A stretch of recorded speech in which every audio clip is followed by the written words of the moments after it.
Hello guys, मैं आपका भाई दोस्त educator of economics love Kaushik इस वीडियो लेक्चर में मैक्रो इकोनॉमिक्स 12th क्लास में यूनिट 3 स्टार्ट करने जा रहे हैं, जिसका ये पहला पहला वीडियो लेक्चर है।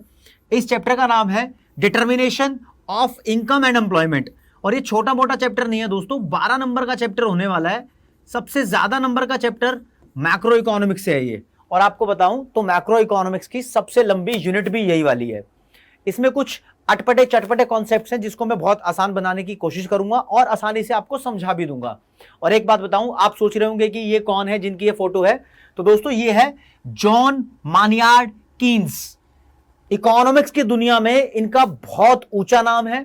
इन्हें बोलते हैं फादर ऑफ मैक्रो इकोनॉमिक्स। वैसे इकोनॉमिक्स जिसने स्टार्ट की थी वो father of economics Adam Smith थे, लेकिन father of macro economics John Maynard Keynes है। ये अमेरिका के रहने वाले थे, अमेरिकन इकोनॉमिस्ट बोल सकते हैं। सन 1936 में इनकी एक बुक आई थी, 1936 में। इसका नाम था general theory of employment, interest and money.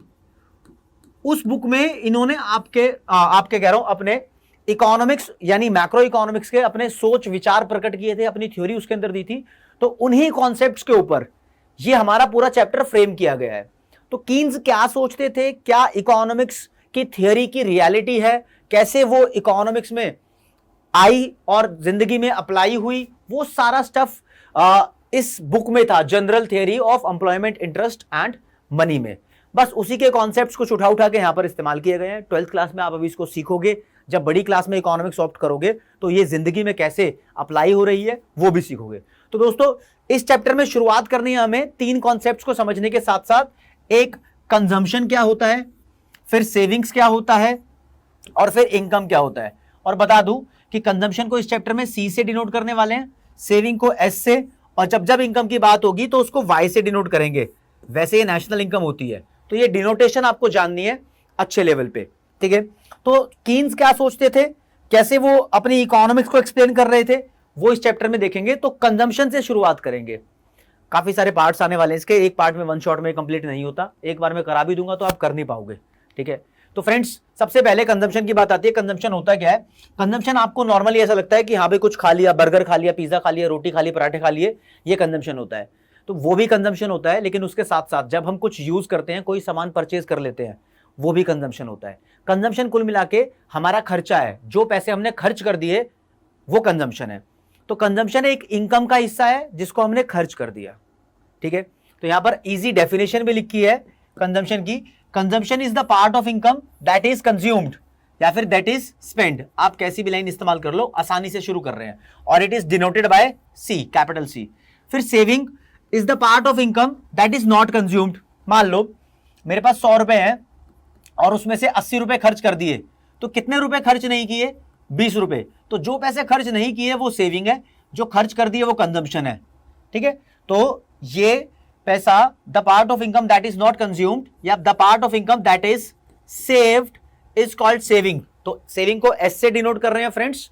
और पूछे कि इनकम क्या होती है, तो जब आपसे पूछ लो ना इनकम क्या होती है, तो आपके मन में शब्द आएंगे, अच्छा इनकम वो होता है जो हम अर्न करते हैं, ठीक है। लेकिन यहां पे आपको जो परिभाषा देनी है वो बताना है, इनकम सम टोटल है कंजम्पशन और सेविंग्स का। कैसे? मान लो 80 रुपए का कंजम्पशन कर लिया, 20 रुपए अभी भी आपके पास बचे हैं, तो आपकी टोटल इनकम 100 होगी। और यहां पर इनकम को वाई से डिनोट करते हैं। ये सेविंग लिखा है, ये कंजम्पशन लिखा है। तो यार यहां पर एक फॉर्मूला बन रहा है, consumption plus saving is equal to income. बस ये फॉर्मूला इस पूरे चैप्टर की नींव है, बेस है। इस फॉर्मूले के ऊपर पूरा चैप्टर आपको बताएगा। मतलब इस चैप्टर में न्यूमेरिकल्स भी आएंगे, डायग्राम्स भी आएंगे, तो हर चीज की अंडरस्टैंडिंग बेसिकली इस फॉर्मूले से डिराइव हो रही है। तो इस आसान फॉर्मूले को भूल मत जाना। तो अब हमें कंजम्पशन को और डिटेल में और डीपली पढ़ना है। आपको बताऊंगा कंजम्पशन और इनकम में रिश्ता क्या है। तो नॉर्मली देखो यहां पर लिखा भी है, relationship between consumption and income. देखो ऐसा लगता है कि जब किसी की इनकम बढ़ती है यानी वाई बढ़ रहा होता है, तो वो कंजम्पशन ज्यादा करता है। यानी जैसे जैसे हम अमीर होते रहते हैं, ज्यादा गुड्स को परचेज करते हैं और ज्यादा फैसिलिटीज खरीदने लगते हैं, ठीक है। लेकिन जैसे किसी की इनकम कम हो रही होती है, वो कंजम्पशन कम करता है। यानी जो गरीब होता रहता है वो कम सामान परचेज करता है, कम फैसिलिटीज को एंजॉय करता है। तो ऐसे इनकम और कंजम्पशन के बीच में पॉजिटिव रिलेशन हो गया। यानी इनकम बढ़ेगी तो कंजम्पशन बढ़ेगा, इनकम कम हो जाएगी तो कंजम्पशन कम हो जाएगा। इस रिलेशन को पॉजिटिव रिलेशन या फिर डायरेक्ट रिलेशन बोल देते हैं। बहुत आसान है इतना समझना। आपको एक बात बताता हूं जो इसके पीछे है। ये तो बताया कि इनकम और कंजम्पशन में पॉजिटिव रिलेशन है, नॉर्मली ऐसा ही होता है। सन 1928 के अंदर अमेरिका के अंदर बहुत बड़े लेवल का रिसेशन आया था जिसको ग्रेट डिप्रेशन बोलते हैं। मतलब नौकरियां चली गई थी बहुत सारे लोगों की, कोई भी सामान बिक नहीं रहा था कंट्री के अंदर, तो कोई भी फर्म प्रॉफिट नहीं कमा रही थी, बहुत सारी कंपनियां बर्बाद हो गई। उसका इंपैक्ट पूरे वर्ल्ड पे पड़ा था। उस टाइम उन पॉलिसीज को ठीक करने के लिए बहुत सारे इकोनॉमिस्ट की राय मांगी गई, क्योंकि इकोनॉमिस्ट होते हैं जो एक कंट्री की पॉलिसीज को डिसाइड करते हैं। काफी सारे इकोनॉमिस्ट थे, अपनी अपनी पॉलिसीज बनाते गए, लेकिन उनकी पॉलिसीज उस देश के लिए काम में नहीं आई, प्रॉब्लम सॉल्व नहीं हुई। तो फिर जॉन मानियार्ड कीन्स की पॉलिसीज को अपनाया गया, तो उनकी पॉलिसीज काम में आई और उनकी वजह से अमेरिका रिकवर हुआ और वो सब कंट्रीज रिकवर हुई जिन पर अमेरिका की वजह से कोई नेगेटिव इंपैक्ट पड़ा था, यानी जो अमेरिका से रिलेटेड थी, डिपेंडेंट थी अमेरिका के ऊपर, तो वहां पर चीजें ठीक हो गई। लेकिन कीन्स की वजह से जो दूसरे इकोनॉमिस्ट थे, जो मतलब उस समय फेल हो गए, अपनी उनकी पॉलिसीज काम नहीं की, उनको यहां पर बोल रहे हैं क्लासिकल इकोनॉमिस्ट। जैसे पुराने सॉन्ग्स होते हैं, तो आप मान लो पुराने सॉन्ग्स की तरह क्लासिकल सॉन्ग्स, तो क्लासिकल इकोनॉमिस्ट ये सोच सकते हो। फिर कीन्स आए, कीन्स के बाद के जो इकोनॉमिस्ट हैं आप उनको मॉडर्न इकोनॉमिस्ट बोल सकते हो। कीन्स अपने आप में एक डिवाइड है, उससे पहले वाले क्लासिक, उसके बाद वाले मॉडर्न। कीन्स अपने आप में डिवाइड है, अपने आप में एक लैंडमार्क अचीवमेंट है। कीन्स अपने आप में ही फादर ऑफ मैक्रो इकोनॉमिक्स है, ठीक है। तो कीन्स का नाम यहां पर बार बार आने वाला है। तो कीन्स बोलते थे कि ये थॉट बहुत नॉर्मल है, ये थॉट क्लासिकल इकोनॉमिस्ट देते ही हैं, कूल है, कोई दिक्कत नहीं है, ठीक है। लेकिन क्या होगा जब इनकम लेवल 0 होगा, यानी मेरे पास पैसे ही नहीं है, तो कंजम्पशन के साथ इसको कैसे रिलेट करूं मैं? क्या उस समय कंजम्पशन होगा या नहीं होगा? भाई जिंदा रहने के लिए, सर्वाइवल के लिए तो कंजम्पशन करना ही पड़ता है।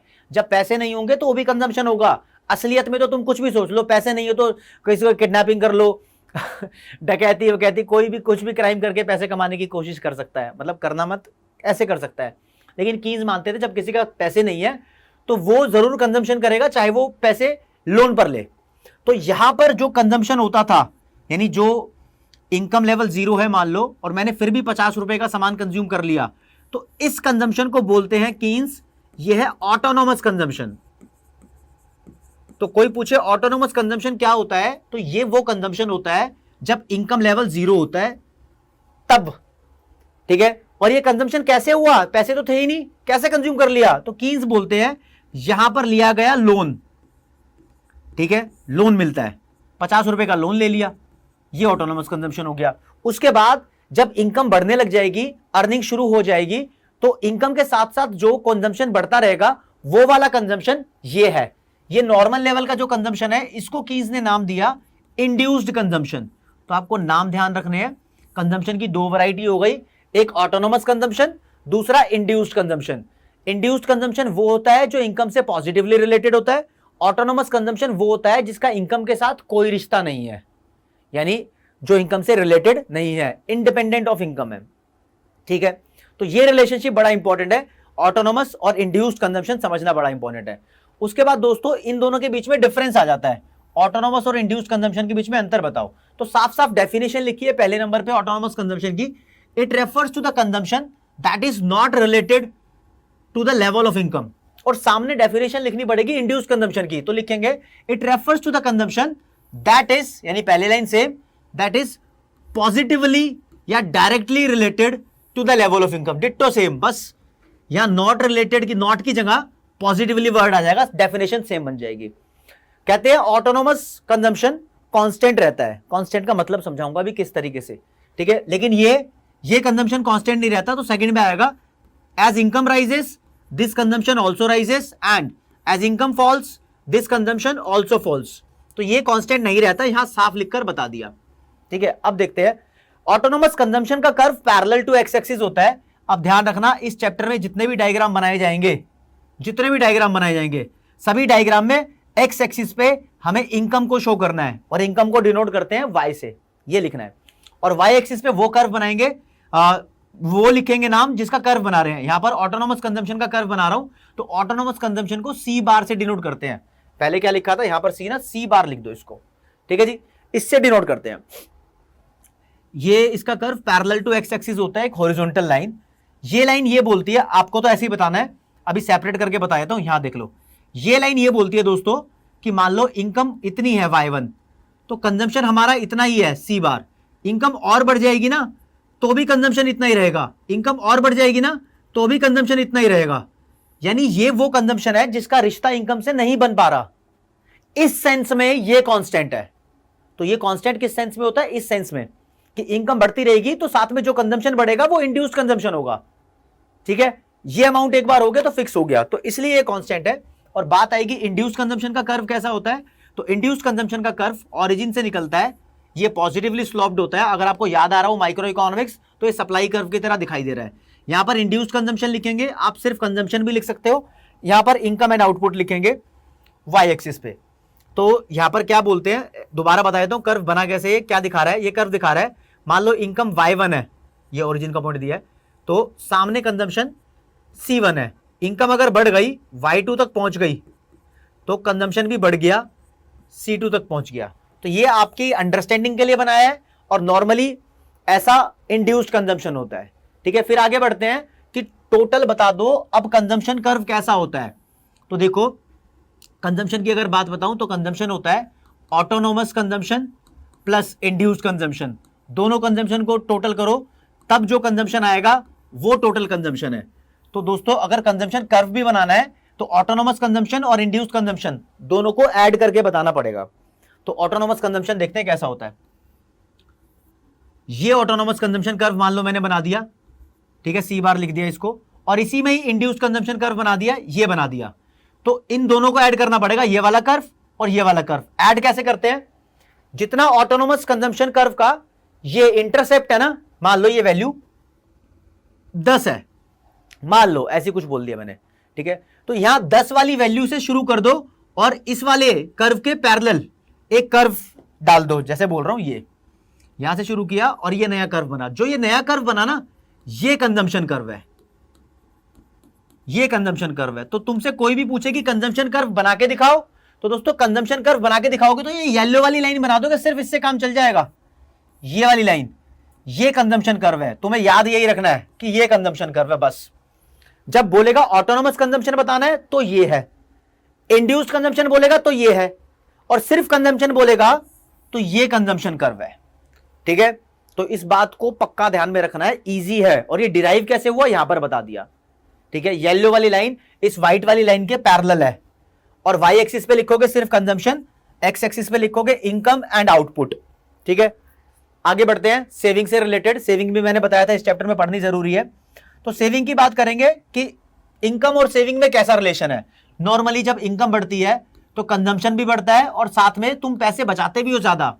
इनकम के बढ़ने पे सेविंग भी बढ़ती है, लेकिन जब इनकम कम होती है तो सेविंग भी कम हो जाती है। तो ऐसा नॉर्मली क्लासिकल इकोनॉमिस्ट एक्सप्लेन करते थे, और कीन्स कहते थे तुम सही हो, कोई दिक्कत नहीं है, इनकम और सेविंग में भी पॉजिटिव रिलेशन है।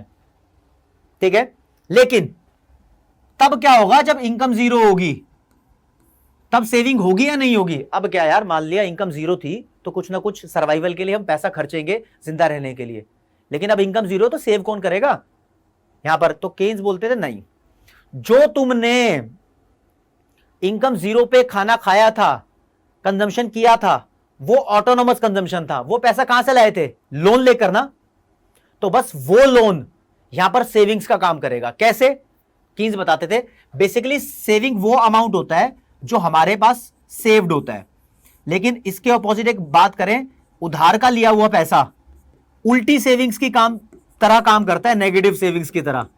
यानी नॉर्मली सेविंग्स तो बचत होती है, लेकिन मान लो 50 रुपए का उधार देना है तो ये उल्टी बचत है, नेगेटिव बचत हो गई, तो ये पैसे देने हैं। तो जब इनकम जीरो थी तब जो लोन लिया था 50 रुपए का, वो लोन ऑटोनोमस सेविंग है, और उसको तुम पॉजिटिव सेविंग नहीं बोल सकते, ये नेगेटिव सेविंग है, और इसका नाम डिस सेविंग रखा गया है। ऑटोनोमस सेविंग को डिस सेविंग्स बोलते हैं, और ये नेगेटिव सेविंग है। यानी जो सेविंग का कॉन्सेप्ट हमारे दिमाग में घूम रहा है और बचपन से सेट है, ये वो वाला कॉन्सेप्ट नहीं है, उसका उल्टा है। जो बचपन से सेट है वो ये वाली सेविंग है, इसको बोलते हैं इंड्यूस्ड सेविंग। आज से पहले ऐसी बात नहीं की होगी, लेकिन ये बात आपको समझनी ही पड़ेगी कि जब हमारे पास इनकम जीरो थी उस टाइम जो भी खाना खाया था, कंजम्पशन किया था, उतना अमाउंट हमने लोन लेकर किया था और वो लोन का अमाउंट हमारे लिए डिस सेविंग्स है। ठीक है, आप उसको ऑटोनोमस सेविंग के नाम से ही पुकारते हो। अब बात करेंगे कि ऑटोनोमस सेविंग्स और इंड्यूस्ड सेविंग में क्या डिफरेंस बनेगा। पहला डिफरेंस बनेगा, ऑटोनोमस सेविंग्स वो सेविंग है जो इनकम से रिलेटेड नहीं है। It refers to the saving which is not related with the level of income. ठीक है, जीरो लेवल ऑफ इनकम पे होती है, जैसे ये लिखा हुआ है, जब जीरो लेवल ऑफ इनकम है ना, तो इसको इंडिपेंडेंट ऑफ इनकम भी बोलते हैं। और फिर सामने, it refers to the saving which is positively या फिर directly related with level of income. पहला डिफरेंस हो गया। दूसरा डिफरेंस बनेगा कि ये वाली सेविंग जीरो नहीं होती, मतलब जब इनकम जीरो है तो वहां पर कुछ ना कुछ सेव तो किया होता है नेगेटिवली, क्योंकि कंजम्पशन किया होता है ना, तो ये जीरो नहीं होता। ठीक है, और ये जीरो हो जाता है जब हमारी इनकम लेवल जीरो होती है। ठीक है, इतना मान के चल लो। थर्ड नंबर पे ये वाली सेविंग कांस्टेंट रहती है। कांस्टेंट कैसे रहती है, मतलब इनकम से इंडिपेंडेंट है, तब की बात कर रहे हैं। अच्छा, ऐसा हो सकता है जब इनकम जीरो हो तो कंजम्पशन जीरो हो, वो चीज पॉसिबल है, तो उस केस में कोई ना कोई सेविंग का अमाउंट होगा, नहीं होगा, वहां पर नहीं होगा। लेकिन हमने यहां पर सेविंग को जीरो इसलिए लिखा क्योंकि हम मान के चल रहे हैं कि जब इनकम जीरो है तो कोई ना कोई ऑटोनोमस कंजम्पशन जरूर हो रहा है, उस बात को ध्यान रखना। तो यहां पर बोला कि ये सेविंग कर्व कैसे निकलता है, ये मान लो ओरिजिन है और ये मैंने नेगेटिव वाई एक्सिस भी बना दिया। ये नेगेटिव साइड है वाई एक्सिस की, ये पॉजिटिव साइड है वाई एक्सिस की। ये एक्स एक्सिस है, एक्स एक्सिस पे हम इनकम एंड आउटपुट लिखेंगे। ठीक है, negative saving curve parallel to X axis बनेगा, लेकिन नेगेटिव साइड से। ये येलो लाइन है, नेगेटिव सेविंग कर्व है। ठीक है, और अगर बात बताऊं इंड्यूस्ड सेविंग की, तो ये नॉर्मल बनेगा ऐसे, ये इंड्यूस्ड सेविंग कर्व है। ठीक है, ये दिखा रहा है कि जैसे कि इनकम इतनी है तो सेविंग इतनी है, अगर इनकम बढ़ जाएगी तो सेविंग भी बढ़ जाएगी, सेविंग पहुंच जाएगी S1 से S2, अगर इनकम पहुंच गई Y1 से Y2 तक। तो लेकिन आपको इंड्यूस सेविंग बनाना है तो ऐसा बना लेना, और ऑटोनोमस सेविंग बनाना है तो नॉर्मल यही बनाना है। तो इनके बीच में डिफरेंस हो गए, ये इनकम से रिलेटेड नहीं होता, ये इनकम से पॉजिटिव रिलेटेड होता है। दूसरा मान लो, चलो ये वाला कर लो कि ये कांस्टेंट होता है, और इसके बारे में लिखेंगे कि जैसे इनकम बढ़ती है तो ये बढ़ जाती है सेविंग, जैसे इनकम कम होती है तो ये सेविंग कम हो जाती है, तो ये कांस्टेंट नहीं होती। तीसरे नंबर पे इनका डायग्राम आ जाएगा, यानी curve. It's curve is parallel to X axis. ये लैंग्वेज मैं इसलिए नहीं लिखवा रहा यहां पर प्रॉपर, क्योंकि ऑटोनोमस कंजम्पशन और इंड्यूस्ड कंजम्पशन के बीच में जब डिफरेंस कराया था तब लिखवा दी थी। ठीक है, और it is positively sloped curve, क्योंकि थोड़ा सा काम तुम्हें भी मैनेज करना आना चाहिए। पॉजिटिवली स्लोप्ड कर्व होता है। ठीक है जी, अब टोटल सेविंग्स कर्व की बात करेंगे, क्या होती है। देखो, सेविंग कर्व टोटल मिला के कैसा बनेगा आपको बता देता हूं। ये एक्स एक्सिस है, ये हमारा ऑटोनोमस सेविंग, ये इंड्यूस्ड सेविंग कर्व। अब इन दोनों कर्व को ऐड करना है तो हमारे पास टोटल सेविंग आ जाएगी, यानी टोटल सेविंग इन दोनों सेविंग्स का टोटल होती है। तो यहां पर इधर से शुरू करेंगे और इस कर्व के पैरेलल ले जाएंगे, व्हाइट लाइन आएगी, येलो के पैरेलल है इसके, ये सेविंग कर्व है। कभी भी भविष्य में अब तुम्हें सेविंग कर्व बनाना आएगा तो ये सब डिराइव नहीं करके बताना, नॉर्मल सेविंग कर्व बताता हूं कैसा बनाना है। ये नॉर्मल सेविंग कर्व है, यहां से बन गया। ठीक है जी, तो ये था। अगर मैं बोलूं आपको आज की क्लास से याद क्या रखना है, आपको आज की क्लास से याद रखना है कि ये कंजम्पशन कर्व है, ठीक है, और ये सेविंग कर्व बना रहा हूं, ये सेविंग कर्व है। ये मोटी मोटी बात ये ध्यान में रखनी है आपको। और ऊपर से क्या चीज ट्रिक यहां पे ध्यान रखनी है कि जब इनकम जीरो होती है तो जितना भी कंजम्पशन का लेवल होता है ये वो इसके इक्वल होता है। यानी अगर मान लो यहां पर 10 लिखा है तो यहां पर -10 लिखा है। जितने रुपए का ऑटोनोमस कंजम्पशन हुआ होगा उतने ही रुपए का लोन लिया होगा। लोन उल्टी सेविंग है, मतलब नेगेटिव सेविंग है। तो ये चीज बड़ी ध्यान में रखनी है आपको। इसको बोलते हैं इंटरसेप्ट ऑफ सेविंग कर्व, इसको बोलते हैं इंटरसेप्ट ऑफ कंजम्पशन कर्व।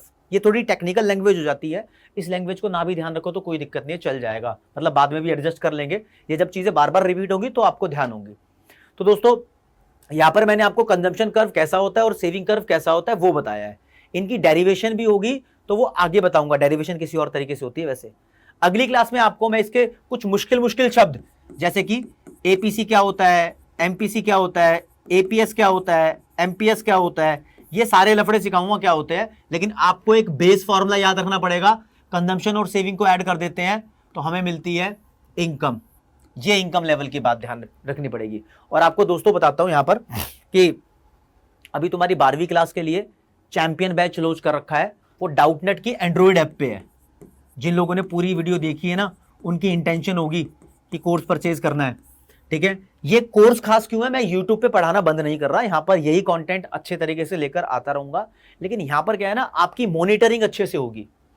आप जब इस कोर्स को परचेज करोगे तो आपके पास फुल फ्लैश्ड बढ़िया क्वालिटी के नोट्स भी अवेलेबल होंगे, टेस्ट होंगे, आपके प्रैक्टिस शीट होगी, मॉक टेस्ट भी हो सकते हैं, बाद में सैंपल पेपर कराए जाएंगे, और आपके पास प्रीवियस ईयर क्वेश्चंस कराए जाएंगे, एक्सपेक्टेड क्वेश्चंस, मतलब हर एक चीज, किसी चीज की कमी नहीं होगी इस चीज के अंदर आपको। और ऐप के पास होगा, जब आपका मन करे तब आप देख सकते हो, कोई दिक्कत नहीं है। बाकी यूट्यूब की क्लासेस जैसे पढ़ा रहा हूं तहे दिल से वैसे ही चलती रहेंगी, उसमें कोई दिक्कत नहीं आएगी। लेकिन आप अगर एक सीक्वेंस चाहते हो तो ये ज्वाइन कर सकते हो, क्योंकि यार यहां पर ना यूट्यूब पे मैं आपको सीए फाउंडेशन की तैयारी नहीं कराऊंगा, ये तो गारंटी है। तो ये इस कोर्स में मिलेगी आपको सीए फाउंडेशन। जिसको सीए बनना है वो वहां चला जाए, ठीक है। सीयूईटी की तैयारी भी आपको इस सिलेबस के अंदर मिल जाएगी डाउटनेट ऐप पे, जो आपका मनपसंद कोर्स और कॉलेज मिलेगा। फिर आपका सिलेबस हो रहा है यहां पर कंप्लीट, कोई सैंपल पेपर, कोई एक्स्ट्रा बुक, कोई स्टडी मटेरियल खरीदने की जरूरत ही नहीं है, सब कुछ यहां पर हो रहा है, ठीक है। तो आप इससे रिलेटेड इंफॉर्मेशन आई थी, आप एक बार डाउटनेट की एंड्रॉइड ऐप ये डाउनलोड कर लो, वहां पर कॉमर्स सर्च मारोगे तो आप अपनी क्लास सर्च कर लेना, मतलब उस तरीके सेटलमेंट हो जाएगी। नहीं तो फिर हमने एक वीडियो बनाई थी आप लोगों के लिए, जो 12वीं क्लास का कोर्स लॉन्च किया था, अथर्व सर भी उसके अंदर थे, वहां पर गूगल फॉर्म का लिंक दिया हुआ है। गूगल फॉर्म का लिंक अगर तुम्हें कहीं से नहीं मिल रहा है तो कमेंट सेक्शन में बता दो, मैं तुम्हें गूगल फॉर्म का लिंक प्रोवाइड कर दूंगा, ठीक है। अपने ज्यादा से ज्यादा दोस्तों को यार ये चीज बताओ, और इस वीडियो को लाइक करो, चैनल को सब्सक्राइब नहीं किया तो अभी तक कर दो। इस वीडियो में दोस्तों इतना ही। Determination of income and employment के अलग अलग पार्ट्स आते रहेंगे, अगले पार्ट में ये करेंगे। एपीसी एमपीसी कहां गया, ये रहा, ठीक है। तो दोस्तों जय हिंद, जय भारत, धन्यवाद, नमस्कार।